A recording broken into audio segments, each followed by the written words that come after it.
शुरू करें। आवाज है।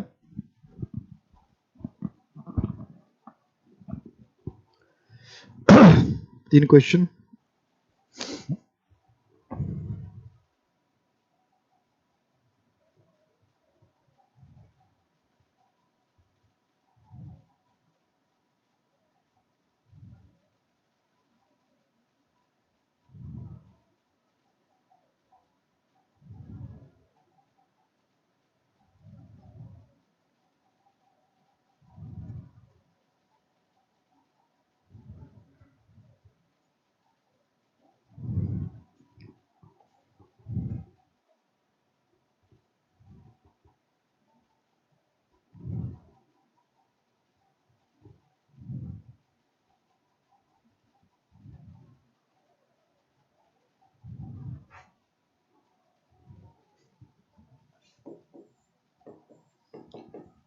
Did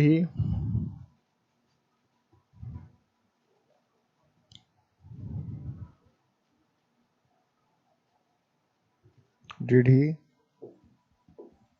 came to see you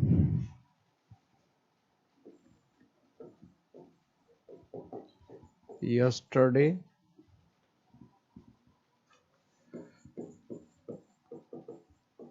evening?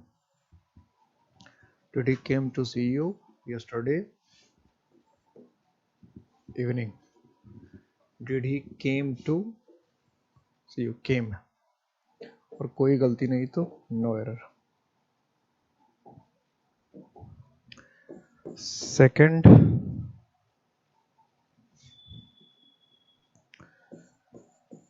she was ill for 5 days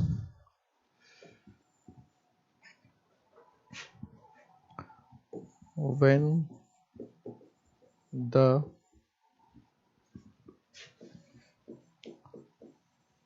doctor was sent for। कोई गलती नहीं तो no error. A B C D.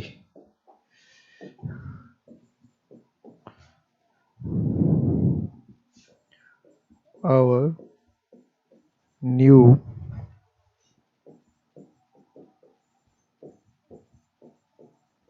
neighbors had been living in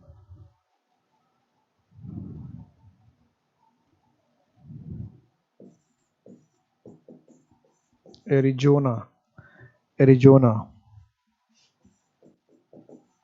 since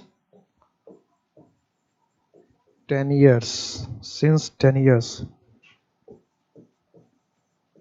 before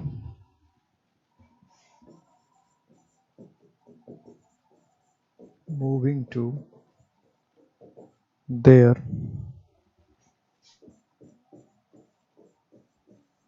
present house.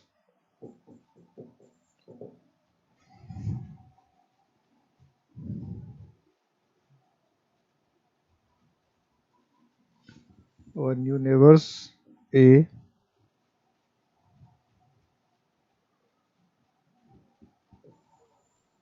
had been living in Arizona. B, इसका पूरा का पूरा ये क्या है? सी और कोई गलती नहीं है तो डी।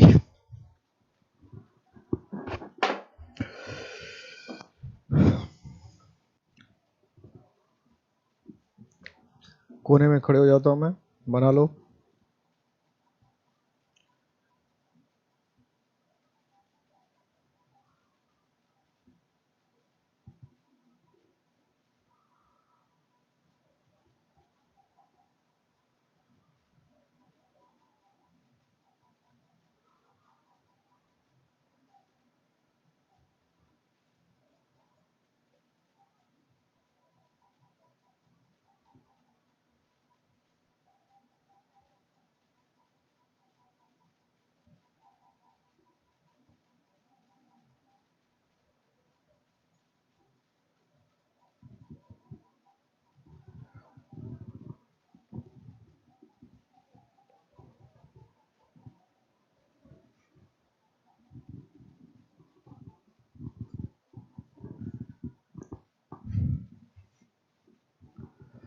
कोई मुश्किल काम नहीं है,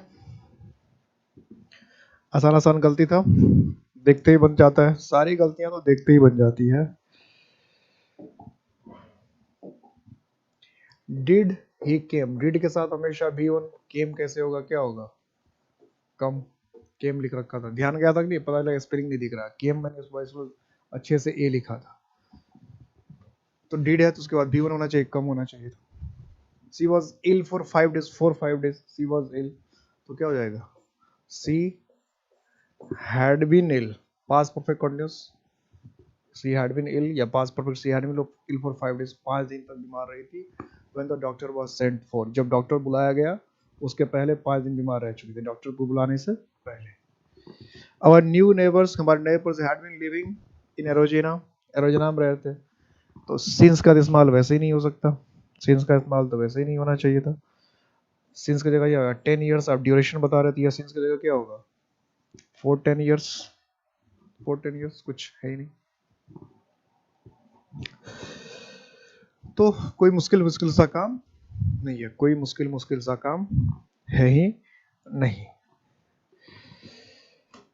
आज अब हम लोग एक बहुत छोटा सा टॉपिक पढ़ने जा रहे हैं, और टेंस पढ़ने के बाद ये टॉपिक बहुत इंपॉर्टेंट होता है, टेंस पढ़ने के बाद आपको 2 टॉपिक तुरंत पढ़ना चाहिए, एक तो सीक्वेंस ऑफ टेंसेस, और दूसरा पढ़ना चाहिए आपको कंडीशनल सेंटेंसेस, क्योंकि इससे कोई एग्जाम ऐसा नहीं है, कोई भी एग्जाम जिससे क्वेश्चन ना बनता हो, और खास करके सीडीएस एनडीए, तो ये सीक्वेंस ऑफ टेंस और कंडीशनल सेंटेंस से इतना क्वेश्चन पूछता, पूछिए मत, और एसएससी सेंटेंस इंप्रूवमेंट, ध्यान दीजिएगा, एनडीए सीडीएस इन डिफेंस वाले एग्जाम जो है वो तो एरर वेरर सब जगह पूछता है, कंडीशनल सेंटेंस और सीक्वेंस ऑफ टेंस पढ़ा रहता है, और एसएससी बैंक में ये देखा गया कि कंडीशनल सेंटेंस और सीक्वेंस ऑफ टेंसेस से सेंटेंस इंप्रूवमेंट बहुत पूछता है। अब वो कॉमन एरर में जाके देखिएगा तो ऐसा नहीं कि कॉमन एरर में नहीं पूछता, कॉमन एरर में भी ढेर सारा सेंटेंस है, मैं सिर्फ कंपैरिजन कर रहा हूँ कि अगर एसएससी के एग्जाम देखिएगा तो कॉमन एरर से ज्यादा क्वेश्चन कंडीशनल सेंटेंस और सीक्वेंस ऑफ टेंस का सेंटेंस इंप्रूवमेंट में पूछा है,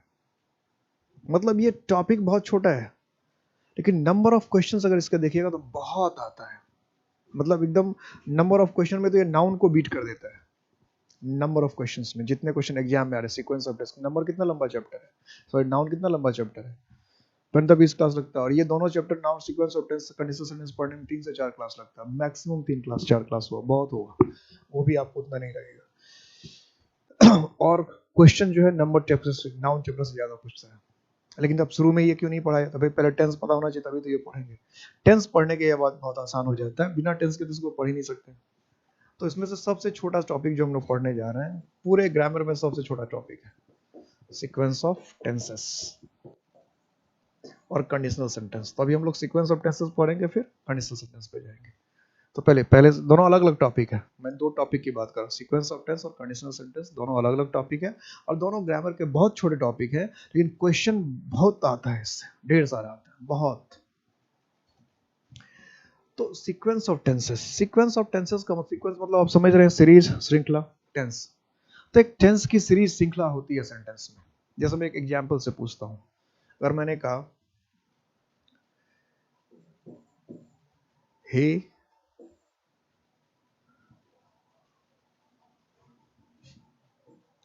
said that he was ill, he has said that he was ill, he said that he will be ill, he said that he is ill, he said that he would be ill। अब ये 5 sentences है, अब इस 5 sentences में अगर आपसे पूछा जाए कि कौन सा सही है कौन सा गलत है, तो जब ऑफलाइन होता है तो मैं जब ये पूछता हूँ तो सबके अलग अलग वैरायटी के जवाब आते हैं, पूरा वैरायटी अलग अलग बढ़ा रहता है।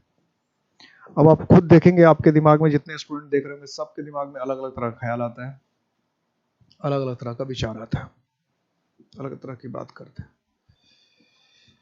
सोच लीजिए तब तक आप भी, फिर मैं बताता हूँ कि आपके हिसाब से कौन सा सही है, first, second, third, fourth, fifth, sixth, कौन सा सही है।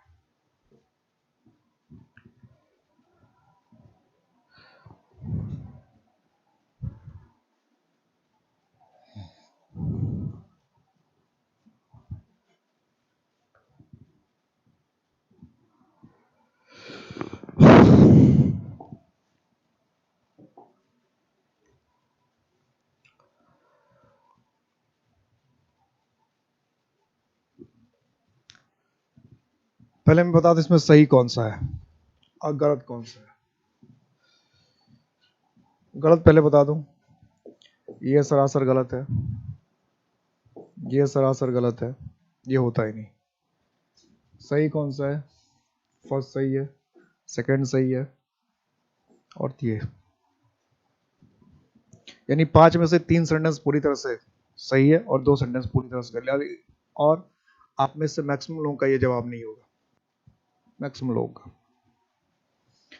कुछ लोगों का जवाब होता भी है, कुछ लोग ये सोचते हैं कि अगर सेट लिखा है तो पास्ट टेंस कर दो, ये लिखा है इसलिए इसमें भी देखिए सेट था, तो इसमें भी लोग क्या करते हैं, ठीक है ये कर दिया। इसको गलत लोग कर लेते हैं, कभी वाज की जगह इज कर लेते हैं, सारी कर देते हैं। पहले ये समझिए क्या है कि ये 3 सही क्यों हुआ, ये 2 गलत क्यों हुआ, ये गलत क्यों होता है, ये है क्या। सीक्वेंस ऑफ टेंस कहने का सेंस है कि जब आप सेंटेंस, एक सेंटेंस में कई क्लॉज लिखते हैं या एक सेंटेंस में कई टेंस लिखते हैं, जो वर्ब के कई फॉर्म लिखते हैं, तो वो वर्ब का फॉर्म जो है एक दूसरे पर डिपेंडेंट है, कहीं से भी कुछ भी नहीं है। हिंदी में हम लोग ऐसा कर लेते हैं कि मैंने उससे कहा कि वो बीमार है, मैंने उससे कहा था कि मैं मिलूंगा। हिंदी में सीक्वेंस ऑफ टेंस होता है कि नहीं होता ये हमें नहीं पता, या सीक्वेंस ऑफ टेंस का क्या रूल है हमें नहीं पता, क्योंकि हम लोग कुछ भी बोल लेते हैं किसी के साथ। हिंदी में ऐसा दिया गया है कि हम लोग किसी के साथ कुछ भी बोल के निकल जाते हैं, किसी के साथ कुछ भी बोल के आगे बढ़ जाते हैं, ऐसा ही देखा गया है हिंदी। अब इंग्लिश में ऐसा है कि नहीं ये देखना है, तो इंग्लिश में ऐसा बिल्कुल नहीं है। इंग्लिश में सीक्वेंस ऑफ टेंस कंडीशन लगाता है कि कुछ खास कंडीशन में कुछ खास टेंस ही आएगा, और सीक्वेंस ऑफ टेंस को जानने से पहले हमें क्लॉज को जानना रहता है। और इसलिए मैंने जब क्लास को शुरू किया था उस समय क्लॉज बता दिया था मैंने, शुरू की क्लास में देखिए क्लॉज को मैंने डिस्कस कर रखा है, क्लॉज क्या है, सेंटेंस क्या है। क्योंकि फिर अगर यहाँ वहां डिस्कस नहीं करता तो एक क्लास तो मुझे कंडीशनल सेंटेंस के नाम पर क्लॉज पढ़ाने में लग जाता है कि क्लॉज क्या है। तो मैंने बता रखा है क्लॉज क्या है कि सब्जेक्ट का ये मतलब सेंटेंस का वो पार्ट जिसमें सब्जेक्ट हो, वर्ब हो, लेकिन वो इंडिपेंडेंट ना हो। इसका मतलब क्या कि ये जो हमने लिख रखा है, ही सेड, ये एक क्लॉज है, और ही वॉज इल भी एक क्लॉज है, ही हैज सेड भी एक क्लॉज है, ही वॉज इल भी, ये भी एक क्लॉज है, ये भी क्लॉज है, ये भी एक क्लॉज है, ये भी एक क्लॉज है, ही सेड, ये भी एक क्लॉज है, ये कनेक्टर है,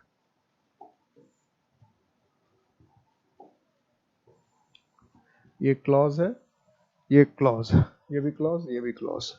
ही सेड एक क्लॉज है, ये भी एक क्लॉज है, ही सेड भी एक क्लॉज है, would be, will be clause, ये था।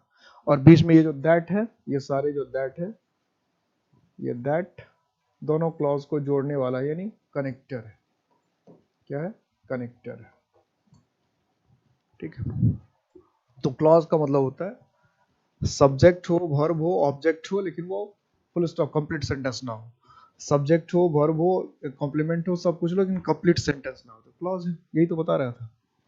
तो इस सारे सेंटेंस में 2 क्लॉज है, सारे सेंटेंस में 2 क्लॉज है। अब जब क्लॉज होते हैं तो 2 बातें होती है कि दोनों क्लॉज या तो एक दूसरे पर निर्भर करेगा या दोनों क्लॉज एक दूसरे पर निर्भर नहीं करेगा। दोनों क्लॉज अगर एक दूसरे पर डिपेंड करता है, यानी एक क्लॉज दूसरे, डिपेंड करने का मतलब क्या है कि जो इसका मीनिंग हो इसमें जाए, या ये जो दूसरा पार्ट हो ये इसका हिस्सा हो। दूसरा हिस्सा का मतलब क्या है, जैसे हम पूछेंगे ही सेड, तो अगर हम पूछेंगे व्हाट डिड ही सेड, तो ये जवाब होगा। यानी ये सेड का जो है एक तरह से ये ऑब्जेक्ट है। अगर कोई पूछे कि व्हाट डिड ही सेड, तो जवाब होगा ही वाज इल। यानी ये जो क्लॉज है ये इस पे डिपेंड कर रहा है, सेड पर से, या ये सेड का है जो ये ऑब्जेक्ट है। कोई पूछेगा क्या कहा, तो वो बीमार था, पूरा क्लॉज हो गया। यानी ये पूरा क्लॉज जो है इस सेड के ऑब्जेक्ट का काम कर रहा है, इसलिए एक दूसरे पर डिपेंडेंट है। लेकिन अगर आप कहते हैं Ram was playing and his brother was singing, Ram was playing and his brother was singing. अब इसमें कहाँ कोई क्लॉज एक दूसरे पर डिपेंड कर रहा है, दोनों क्लॉज आपने एंड से जोड़ रखा है, लेकिन दोनों एक दूसरे पर डिपेंड नहीं कर रहा है, तो वो इंडिपेंडेंट क्लॉज कहता है।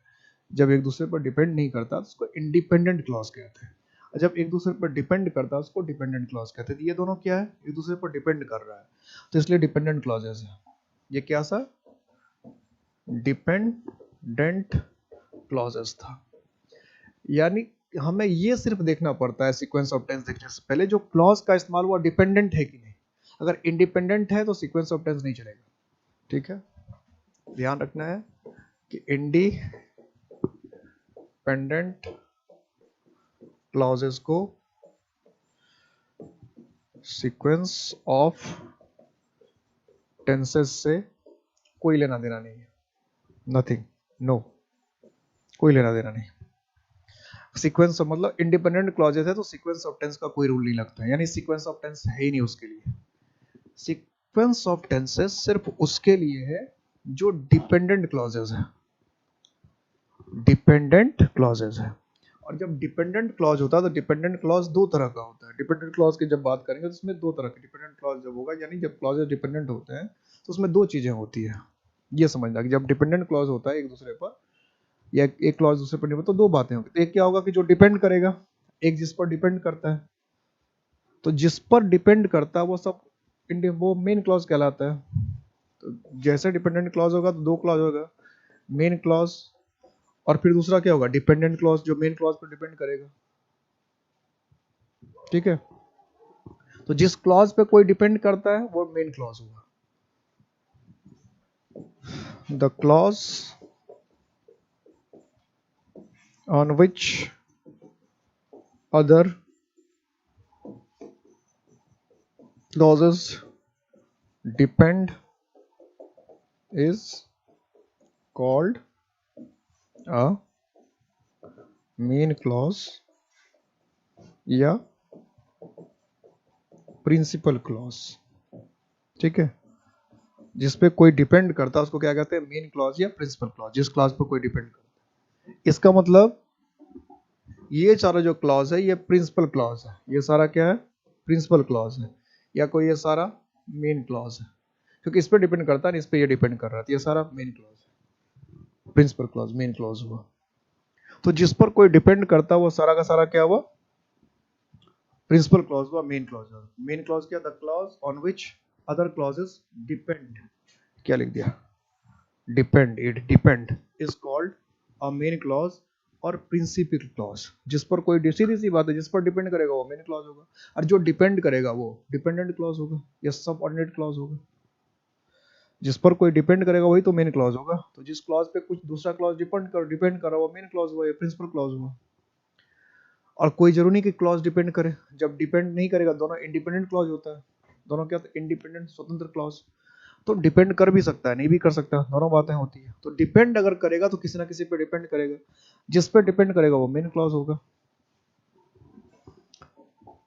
और दूसरा क्या है सबऑर्डिनेट क्लॉज, या ऐसे कहते लोग डिपेंडेंट क्लॉज, डिपेंडेंट क्लॉज। तो ये क्या हो जाएगा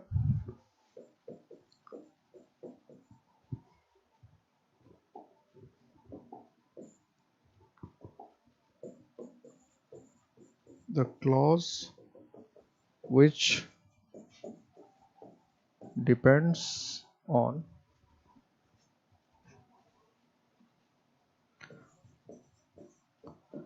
another clause is called a subordinate clause।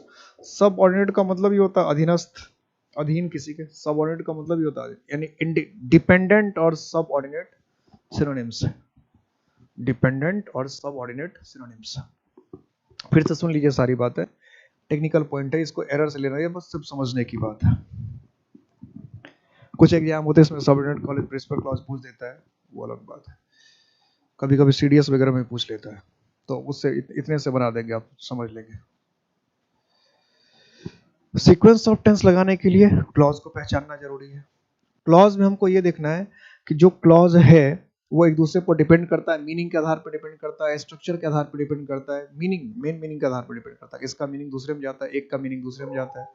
तो दोनों सेंटेंस का अगर मीनिंग, यानी डिपेंडेंट करने का मतलब अगर एक का होना दूसरे के लिए जरूरी है, या एक के बिना दूसरा अधूरा हो जाएगा, एक नहीं रहेगा तो दूसरा नहीं होगा, तो वो फिर क्या है, डिपेंडेंट क्लॉजेज है। यानी एक है तभी दूसरा है, या एक का मीनिंग दूसरे में जा रहा है, एक का मीनिंग दूसरे में जा रहा है, या एक का मीनिंग क्लियर करने के लिए दूसरा का होना जरूरी है, तो वो अपने आप डिपेंडेंट हो गया। तो जो मेन क्लॉज है, जिस पर कोई क्लॉज डिपेंड कर रहा है, वो प्रिंसिपल क्लॉज कहलाएगा। मेन क्लॉज करेगा जो डिपेंड कर रहा है, वो सबऑर्डिनेट क्लॉज कहलाएगा। और सीक्वेंस ऑफ टेंस तभी लगेगा जब दो क्लॉज, जो सेंटेंस के जितने पार्ट है, ये ध्यान रखना कि सेंटेंस में जितने क्लॉज हैं वो अगर आपस में रिलेटेड है, डिपेंडेंट है, तभी सीक्वेंस ऑफ टेंस लगता है। सीक्वेंस ऑफ टेंस लगाने में ये नहीं कि कोई क्लॉज को एक दूसरे से मतलब है ही नहीं और सीक्वेंस ऑफ टेंस लगा रहे हैं आप। एक क्लॉज को दूसरे क्लॉज से कोई मतलब नहीं है और आप सीक्वेंस ऑफ टेंस का रूल लगा रहे हैं, ऐसा नहीं होता है। अब रूल क्या है उसे समझिए कि एकदम छोटी सी बात है, रूल एकदम छोटा सा है। टाइम क्लॉज को समझने में ज्यादा लोग लगाते हैं, रूल तो बहुत छोटा सा है। छोटा सा रूल क्या है उसे समझिए, रूल पे आ जाते सीधा। तो केस नंबर 1, रूल या केस नंबर 1 कहिए कि सब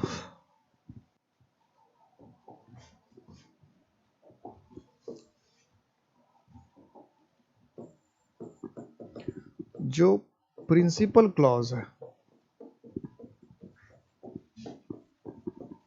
वो प्रेजेंट टेंस या फ्यूचर टेंस, प्रेजेंट टेंस या फ्यूचर टेंस कहा गया, इसका मतलब प्रेजेंट टेंस का मतलब समझते हैं ना, एनी टेंस ऑफ प्रेजेंट। और फ्यूचर टेंस का मतलब एनी टेंस ऑफ फ्यूचर। भूल मत जाइएगा, क्योंकि जब मैंने प्रेजेंट कहा था, मैंने कहा था कि सिर्फ प्रेजेंट टेंस कह रहे हैं इसका मतलब सारे आ जाता है। और मैंने बताया था कि प्रेजेंट टेंस कहने का मतलब वही है, जैसे हम कहते हैं कहाँ रहते हो, तो धरती पर, तो वही है। तो प्रेजेंट टेंस कहने का मतलब सारे टेंस है, present indefinite, present continuous, present perfect, present perfect continuous. या फ्यूचर टेंस करने के बाद फ्यूचर इंडेफिनिट, मतलब सारा फ्यूचर का, future indefinite, future continuous, future perfect, future सारा आ जाता है, ऑल आ जाता है। प्रेजेंट टेंस कहने का प्रेजेंट का ऑल, और फ्यूचर कहने का मतलब फ्यूचर के सभी। लिखना पड़ता है जानबूझकर मुझे बार बार, ताकि आप लोग गलतफहमी ना। तो प्रिंसिपल क्लॉज अगर प्रेजेंट टेंस है या फ्यूचर टेंस में है, तो जो डिपेंडेंट क्लॉज है, डिपेंडेंट क्लॉज है वो एनी टेंस, वो दुनिया के किसी टेंस में उसको कोई लेना देना नहीं है, यानी इससे एरर आएगा ही नहीं। लोग इसमें भी टेंस ठूस देते हैं।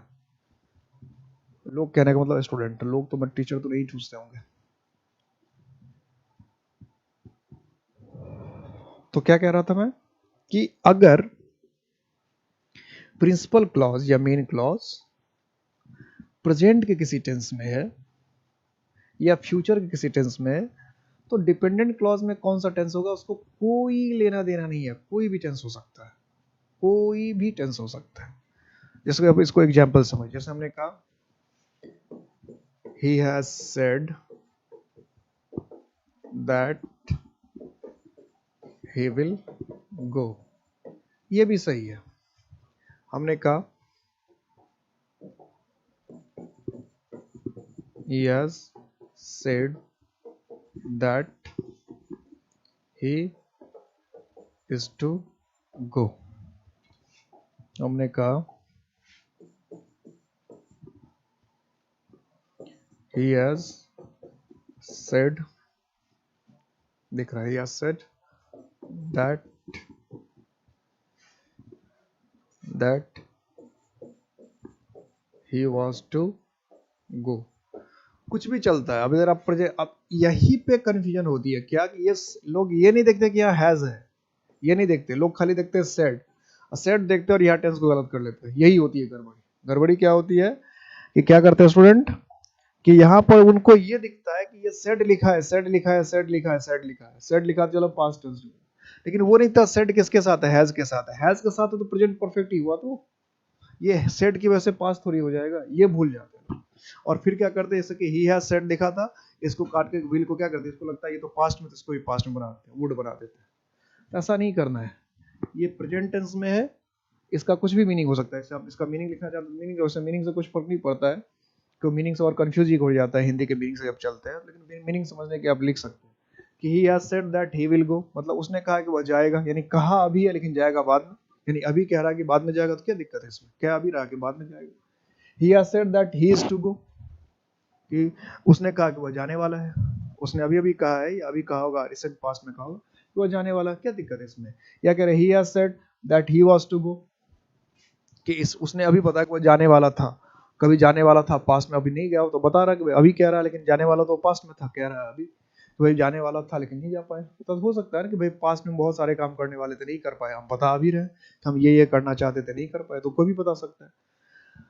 तो मतलब अगर प्रेजेंट के प्रिंसिपल क्लॉज प्रेजेंट के किसी सेंटेंस में है, प्रेजेंट के किसी भी टेंस में है, तो उसको आगे के टेंस से कोई लेना देना ही नहीं है, आप कुछ भी टेंस लिखिए उसको कोई लेना देना नहीं है, ये ध्यान रखना है आपको कि प्रिंसिपल क्लॉज अगर प्रेजेंट के किसी पार्ट में है, ही हैज सेड इसने मैंने लिया कि उसमें कोई दिक्कत नहीं, इसमें तो थोड़ा सा कंफ्यूजन होता है कि सेड को देखकर लोग लगता है पास्ट हो गया, तो आप ये देखिए कि हैज के साथ है, ठीक है। ही सेज कह रहा तो कोई तो दिक्कत ही नहीं है, ही इज सेइंग कहेगा तो ऐसे ही कोई दिक्कत नहीं होगा, लोग समझ जाते प्रेजेंट में, तो कोई मतलब प्रेजेंट के किसी भी टेंस में तो बाद में कुछ भी लिखिए तो उससे कोई दिक्कत नहीं है, इसकी जगह कुछ भी लिख लीजिए, बाद में कोई भी टेंस आ सकता है कि आपने चाहे ही सेज कहा या ही इज सेइंग कहा, कोई फर्क नहीं पड़ता है, सब वही, कोई भी टेंस लिख सकते हैं इसके बाद, उसमें से कोई भी कुछ भी जो लिखना है। तो प्रिंसिपल क्लॉज अगर प्रेजेंट इंडेफिनिट के किसी पार्ट में है तो बाद में कोई भी टेंस लिखिए उससे कोई फर्क नहीं पड़ता, कुछ भी लिखा जा सकता है, कोई फर्क नहीं पड़ता, बस ये दिमाग बिठाना है, इसलिए इन सब इससे एरर नहीं आता है। दूसरा कंडीशन है कि अगर मान लो हमने कहा he will have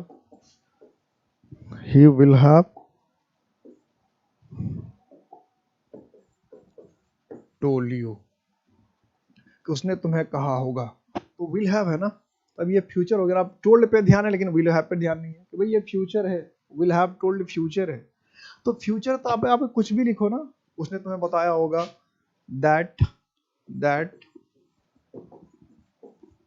he was ill, तो ये बिल्कुल सही है, क्या खराबी, उसने आप ये करे, उसने तुम्हें बताया होगा वो तो बीमार है, बीमार था, तो हाँ भाई यही करे से हम लोग बात कर रहे हैं, ठीक है, और उसने तो तुम्हें जरूर बताया होगा कि वो बीमार था, यानी पास की बात कर रहे हैं, पास में कभी बहाना बना दिया होगा कि मैं तो बीमार था, और बात हम लोग अभी कर रहे हैं, तो हम कह रहे हैं उससे पूछ रहे तुमको बताया हुआ ना कि वो बीमार था, यानी पास की बात कर रहा है, बताया अभी है, तो हम गेस कर रहे हैं कि तुमको जरूर बताया होगा तो बीमार था, यानी आपने 5 दिन 10 दिन पहले कभी उससे बात की होगी, आपने पूछा होगा भाई आ जाओ, तो उसने कहा होगा नहीं नहीं मैं तो बीमार हूँ, अब 5 दिन के बाद आप किसी से मिले तो आप उसको पूछ रहे हैं तुमको बताया होगा ना कि वो बीमार था, तो इसमें क्या दिक्कत है, बोल सकते हैं।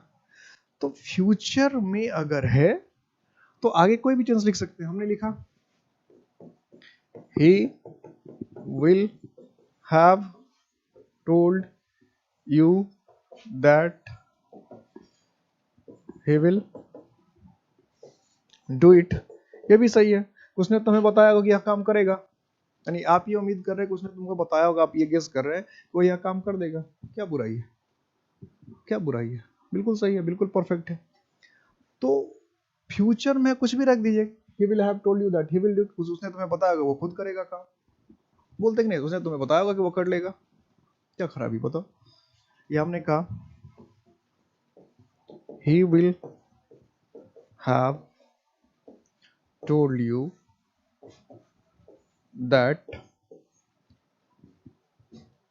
he is ill, कि उसने तुम्हें कहा होगा कि वो बीमार है, यानी अभी वो बीमारी का नाटक कर रहा होगा, मैं तो बीमार हूँ मैं तो बीमार हूँ, मतलब आपने फोन किया तो मैं तो बीमार हूँ मैं नहीं आ रहा, ठीक है, तब तक दूसरा कोई व्यक्ति मिल गया आपसे, तो आपसे देखे वेरिफिकेशन कर रहे हैं कहीं वही फिर इसको भी वही बात बोला है कि नहीं बोला, तो आपको उसने तो तुमको बताया होगा कि वो बीमार है, क्या फर्क पड़ता है। मतलब ये है कि मीनिंग के हिसाब से भी चले तो भी ठीक ठाक है, अब मीनिंग पर ज्यादा इसलिए जोड़ने था कि फिर फ्यूचर में पास्ट में फिर ऐसा उल्टा हो जाता है, या मतलब इस तरह की बात नहीं चलता, मीनिंग निकालने से बात नहीं बनती है।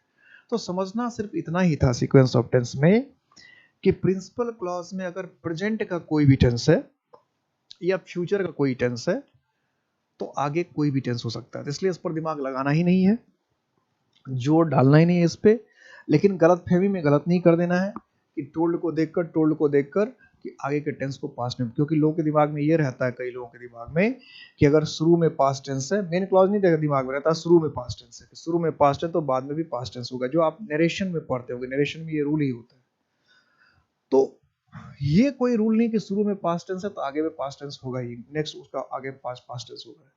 आप देखिए पास्ट है कि नहीं पहले, और सबसे इंपॉर्टेंट है कि आप देखिए कि प्रिंसिपल क्लॉज और डिपेंडेंट क्लॉज है कि नहीं, यानी दोनों क्लॉज एक दूसरे पर डिपेंड कर रहा है कि नहीं। जब दोनों क्लॉज एक दूसरे पर डिपेंड करेगा तभी ये रूल लगना है, नहीं तो नहीं लगना है। तो ये जो फर्स्ट कंडीशन है, इससे अगर आप एरर देखेंगे तो इससे एरर आता है, इसमें एरर होने का स्कोप नहीं, तो एरर आएगा क्या कि प्रेजेंट में कोई भी टेंस हो तो बाद में प्रेजेंट का कोई बाद में कोई भी टेंस रह सकता है, इससे क्या एरर आएगा। हाँ पूछ लेगा, नो एरर होना चाहिए, आप गलती करके आ जाएंगे, वो आपकी समस्या है। तो अगर आप पूछ भी लेगा तो नो एरर होगा। फ्यूचर का लिखने के बाद आगे कोई भी सेंटेंस लिख सकते हैं, तो अगर पूछेगा क्यों, अगर पूछ भी लेगा तो आप गलत फहमी में गलत करे वो अलग है, लेकिन काट करके तो आना चाहिए नो एरर।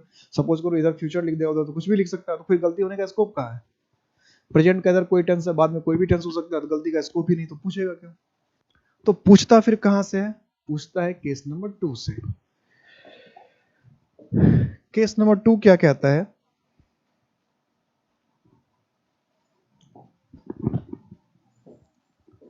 केस नंबर 2 कि अगर प्रिंसिपल क्लॉज पास्ट टेंस में, पास्ट टेंस का मतलब any tense of past, any tense of the past लिख रहे हैं। पास्ट टेंस लिखने का ही मतलब पास्ट इंडेफिनिट, पास्ट परफेक्ट हो चाहे पास्ट परफेक्ट हो, मतलब पास्ट का कोई भी टेंस क्यों ना, पास्ट का प्रिंसिपल क्लॉज अगर पास्ट के किसी भी टेंस में चला गया, पास्ट के मतलब पास्ट में, तो पास्ट का पास्ट इंडेफिनिट है कि पास्ट परफेक्ट है कि पास्ट परफेक्ट और पास्ट है, तो फिर सबऑर्डिनेट क्लॉज जो है ये पास्ट में ही रहेगा, फिर ये प्रेजेंट पास्ट में कहीं नहीं जा सकता, पास्ट टेंस में ही रहना है इसको, और पास्ट के ही किसी ना किसी टेंस में रहना, चाहे जिस टेंस में रहे लेकिन रहेगा पास्ट में, पास्ट के जिस टेंस में रहे लेकिन रहेगा पास्ट में। इसलिए जो सबसे पहला जो हमने किया था,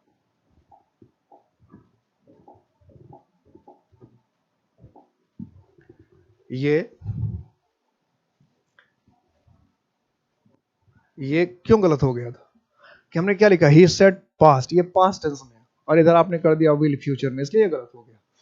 या फिर क्या ही सेड, ही इसमें देखिए इसमें हैज सेड था तो ये प्रेजेंट परफेक्ट था, ये सेड ये पास्ट टेंस है, पास्ट टेंस इधर पास्ट में था तो बच गया, लेकिन ये हैज सेड है, इसका मतलब ये प्रेजेंट परफेक्ट है, प्रेजेंट परफेक्ट उधर कुछ भी लिखिए कोई दिक्कत नहीं, इसलिए ये सही हो गया, ये भी सही था, प्रेजेंट परफेक्ट उधर कुछ भी लिखो ना क्या फर्क पड़ता, कोई टेंशन।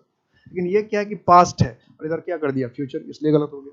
इसमें भी ये क्या है सेड पास्ट टेंस और इधर क्या है प्रेजेंट लिख दिया, इसलिए आपका सेकंड और थर्ड जो है,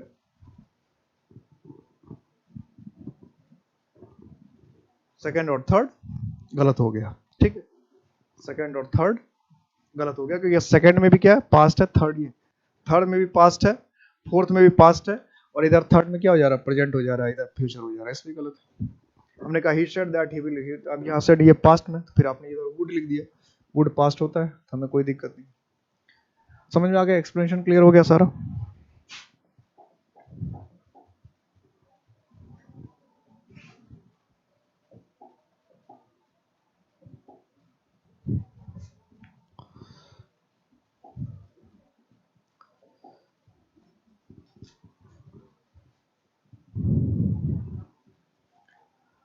तो कहानी क्या चल रही थी कि अगर प्रिंसिपल क्लॉज पास्ट टेंस में है तो सबऑर्डिनेट क्लॉज को पास्ट में ही होना है, चाहे बात कुछ भी हो, और प्रिंसिपल क्लॉज पास्ट टेंस में होगा तो सबऑर्डिनेट को फिर पास्ट में ही होना है।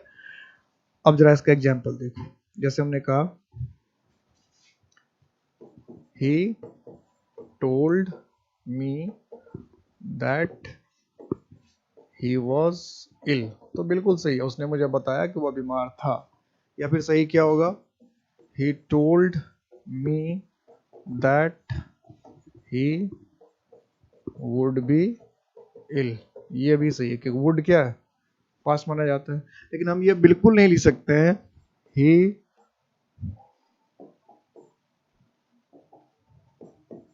he told me that he is ill, या he told me that he will be ill।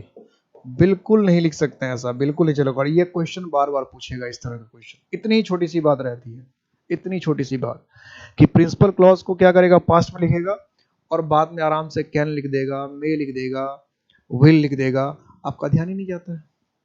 और अगर प्रीवियस ईयर क्वेश्चन देखेगा तो ये नहीं है, 200 प्लस क्वेश्चन है सिर्फ इस छोटे से रूल से। जी हाँ, मेरे ही बुक में सेंटेंस इंप्रूवमेंट और कॉमन एरर में बनाऊंगा अगर इसका सिर्फ इस रूल का 400 क्वेश्चन है।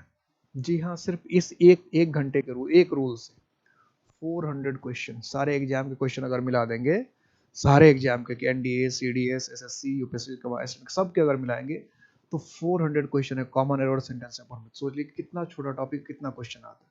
हम ध्यान ही नहीं देते थे, हम एरर ही नहीं ढूंढते थे, हमें लगता ठीक है ठीक है ठीक ही होगा, इसमें क्या दिक्कत है। अब ढूंढिएगा, अब ढूंढिएगा। और मेरी बुक में तो मैंने सीक्वेंस ऑफ टेंस का अलग से चैप्टर बना रखा है, अलग से चैप्टर इस बुक में। हाँ, क्वेश्चन ऑफ टैग और सीक्वेंस ऑफ अलग से चैप्टर बना रखा है, कंडीशनल सेंटेंस और सीक्वेंस ऑफ टेंस का। तो होता है ये। तो इतनी छोटी सी बात है। अब इसमें एक छोटी सी बात और है, क्या इसका कोई एक्सेप्शन भी है? कोई इसका एक्सेप्शन भी है क्या? ये तो ठीक था, ये गलत है। ही टोल्ड पास्ट टेंस हो गया, पास्ट टेंस हो गया तो इज लिख नहीं सकते, विल इसको क्या करने का, वाज करना पड़ेगा, विल को क्या करना पड़ेगा, वुड करना पड़ेगा। इसका कोई एक्सेप्शन है क्या? तो एक्सेप्शन है, ऐसा नहीं कि एक्सेप्शन है, इससे भी क्वेश्चन पूछता है। एक्सेप्शन कहने का मतलब क्या कि अगर प्रिंसिपल क्लॉज पास्ट में है, प्रिंसिपल क्लॉज पास्ट में है तो सबऑर्डिनेट क्लॉज को पास्ट में होना चाहिए, ये तो रूल हो गया। लेकिन इसके एक्सेप्शन है। एक्सेप्शन क्या है कि अगर कोई यूनिवर्सल फैक्ट है, यानी कोई यूनिवर्सल ट्रूथ है, कोई यूनिवर्सल ट्रूथ है, या कोई हैबिचुअल फैक्ट है, हैबिचुअल फैक्ट है, या कोई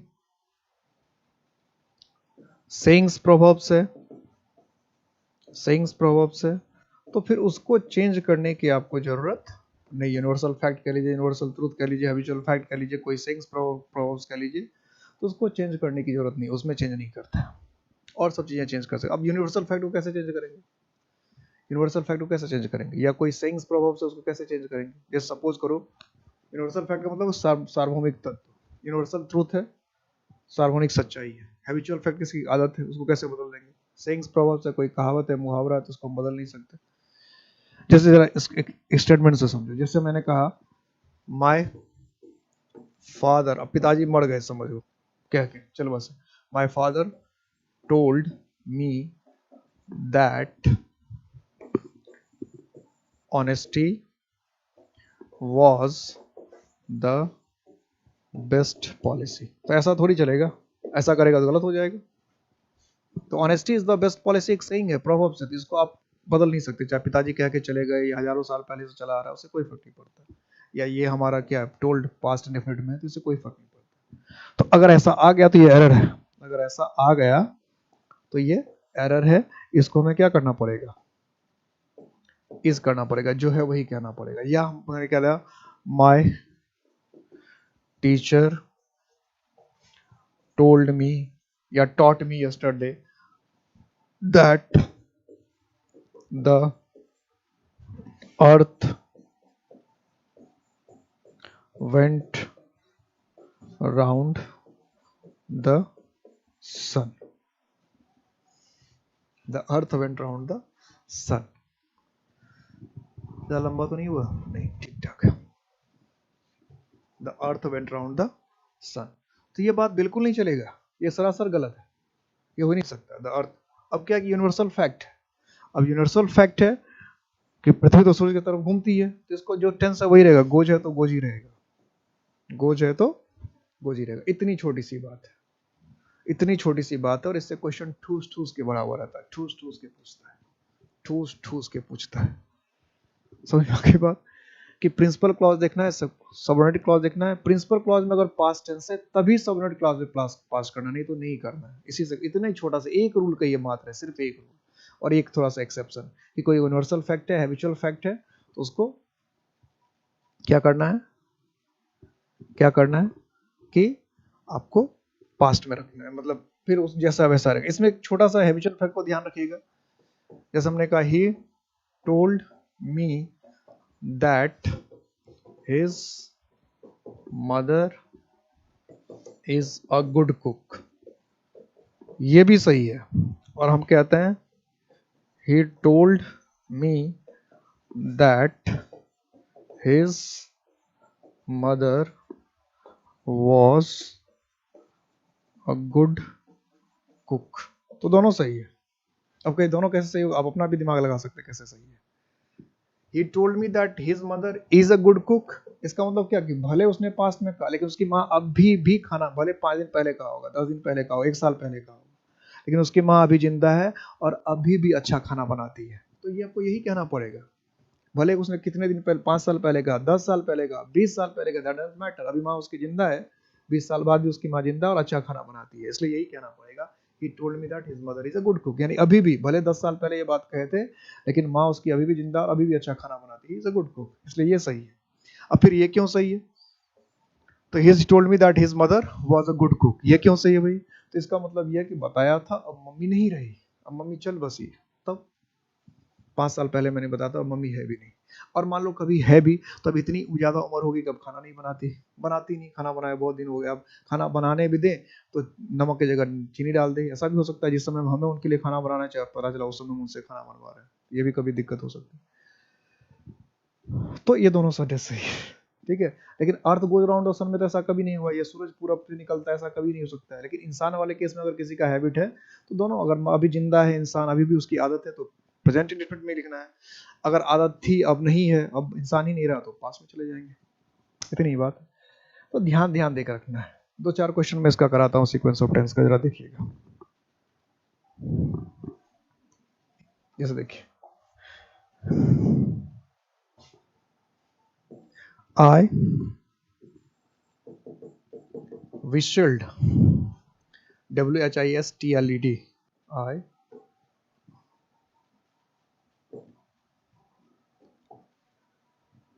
I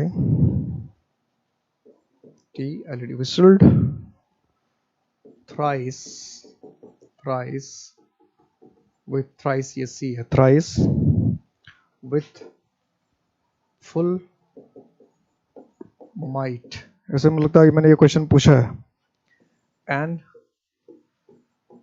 raise my arms towards the sky, A B C, और कोई गलती नहीं तो नो एरर तो रहेगा, इसलिए इसमें मैं लिख नहीं रहा हूँ।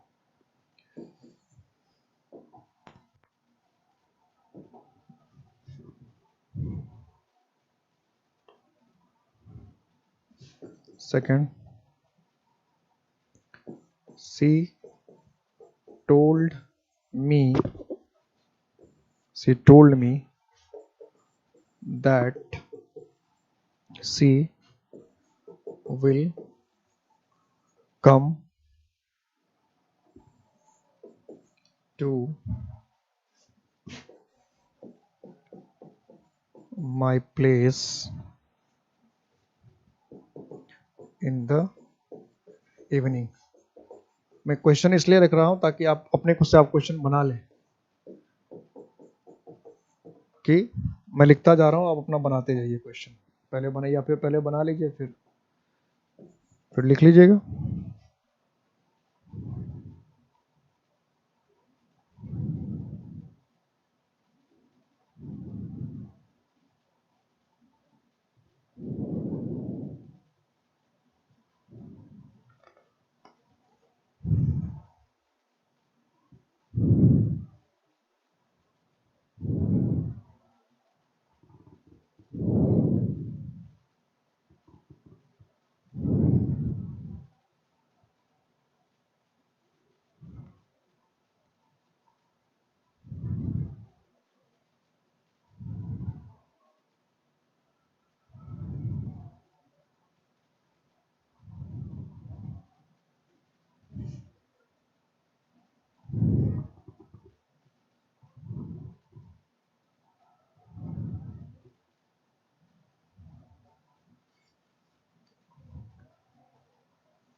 he said that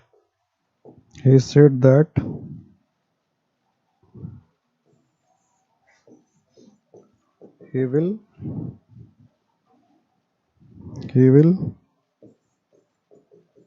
never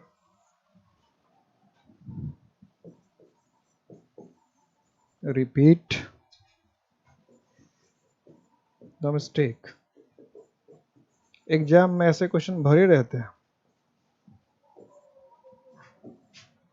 सी, और कोई गलती नहीं है तो नो एरर। ठीक है, एग्जाम में ऐसे क्वेश्चन की तो कमी नहीं रहती।